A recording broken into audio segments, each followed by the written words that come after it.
नमस्कार, न्यूज़ डंका के बात पते की में आपका स्वागत है। आज पाकिस्तान फिर एक बार हारा हुआ महसूस कर रहा होगा। 26 साल पहले आज ही के दिन पाकिस्तान को कारगिल में शिकस्त मिली थी। वही आज पाकिस्तान की अमेरिका के सामने छी थू हुई है। पाकिस्तानी विदेश मंत्री इशाक डार अमेरिका के दौरे पर हैं। एक तरफ अमेरिकी अधिकारी मेहमान पाकिस्तान की सराहना के पुल बांध रहे हैं, वहीं पाकिस्तान की कुछ दिनों पहले अमेरिका के फैसले से सुलग चुकी है।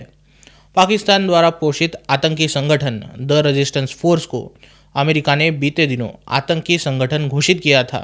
ये फैसला पाकिस्तान पचा गया, ये हो ही नहीं सकता, लेकिन उसे वैसा कहना पड़ रहा है।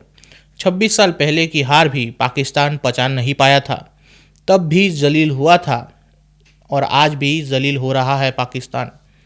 26 साल पहले पाकिस्तानी आर्मी जनरल परवेज़ मुशर्रफ ने कारगिल में सेना घुसपैठ करवाई थी। इसे मुशर्रफ ने ऑपरेशन बदर नाम दिया था।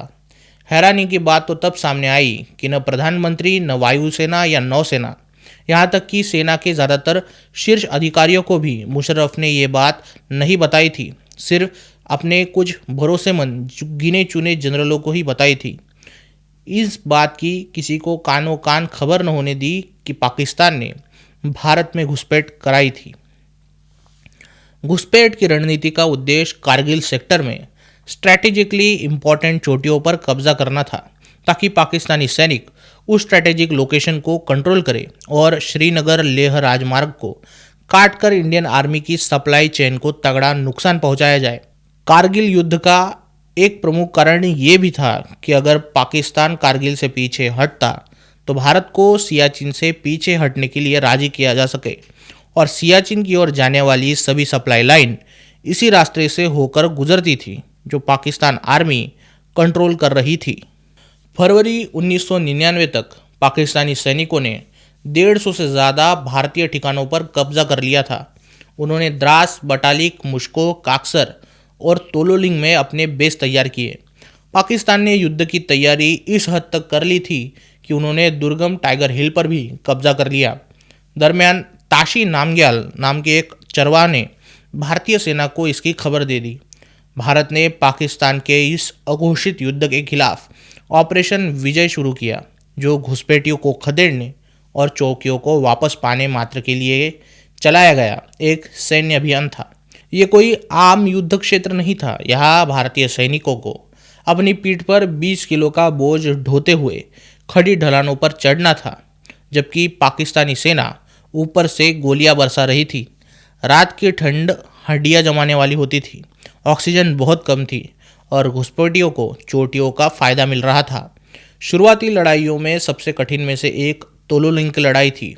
ये वो रीच थी जो द्रास क्षेत्र में श्रीनगर हाईवे को नियंत्रित कर पा रही थी।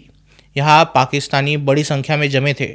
हालांकि भारतीय युवा अधिकारियों के नेतृत्व में सैनिक आगे बढ़ते रहे और 13 जून 1999 को कई दिनों की भीषण लड़ाई के बाद तोलोलिंग पर फिर से कब्जा कर लिया गया, जो भारतीय सेना का मनोबल बढ़ाने वाला था। इसके बाद टाइगर हिल की लड़ाई हुई, जो सबसे प्रतीकात्मक थी। भारी तोपखाने की गोलीबारी के बीच चोटियों पर चढ़ना आत्महत्या से कम नहीं था, लेकिन भारतीय सेना के दृढ़ इच्छा शक्ति के सामने लोहा भी पिघलने लगता है। 4 जुलाई 1999 तक टाइगर हिल की चोटी पर फिर से तिरंगा लहराने लगा। बटालिक, काक्सर, मुश्को जैसी चोटी पर भारतीय सेना के बूट जहाँ भी खड़े हुए, उस चोटी पर पाकिस्तानी सेना रोन दी गई। दरमियान सियाचिन के नुब्रा घाटी के साथ तुर्तुक सेक्टर में भारतीय सेना ने सियाचिन की ओर पाकिस्तानी घुसपैठियों को खदेड़ दिया।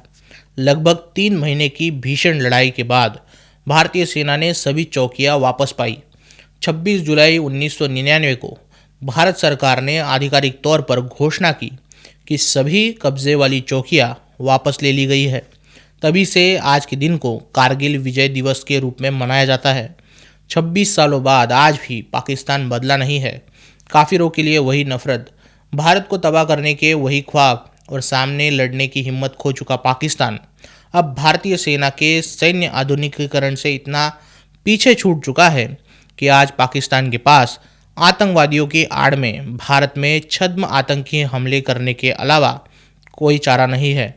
अप्रैल 2025 में इशाक डार ने पाकिस्तानी संसद में यह दावा किया था कि पाकिस्तान ने संयुक्त राष्ट्र सुरक्षा परिषद में उस प्रस्ताव को रुकवा दिया जिसमें पहलगाम हमले की निंदा की गई थी और टीआरएफ को नामित करने की बात भी थी। उस समय पाकिस्तान ने टीआरएफ को आतंकी मानने पर आपत्ति जताई थी, लेकिन आज जब पाकिस्तान अपनी फटी झोली लेकर अमेरिका के सामने खड़ा है तो उसे ये कहना पड़ रहा है कि उसका और लश्कर ए तैयबा ने बनाया द रेजिस्टेंस फोर्स, इन दिनों का कोई संबंध नहीं है और न ही अमेरिका के उसे आतंकी संगठन घोषित करने पर कोई आपत्ति है।